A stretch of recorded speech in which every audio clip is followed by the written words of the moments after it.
સુરતમાં ભારે વરસાદ બાદ સર્જાયેલી પરિસ્થિતિમાં અસરગ્રસ્ત લોકોની મદદ માટે ભારતીય જનતા પાર્ટી સેવા કાર્યમાં જોડાઈ છે।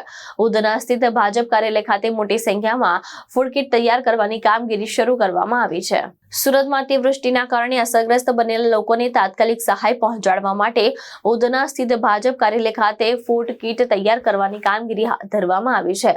ભાજપના કાર્યકર દ્વારા પૂરગ્રસ્ત અને જરૂરિયાતમંદ લોકો માટે પૂરી શાક અને પાણીની બોટલ સહિત અંદાજે 5000 ફૂડ કીટ તૈયાર કરવામાં આવી રહી છે।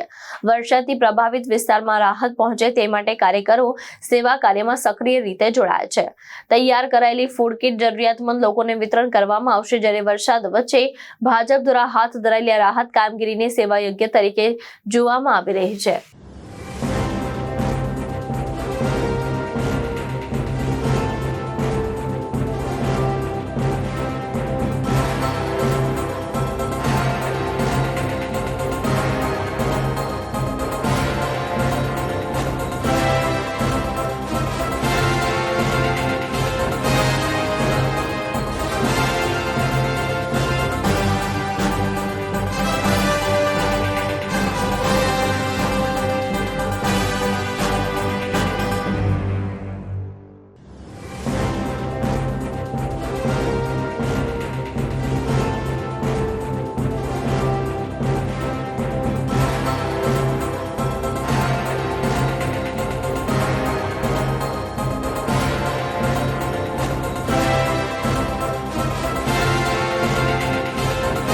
ભાવેશ ઉપાધ્યાય, દ્રષ્ટિકોણ ન્યૂઝ, સુરત।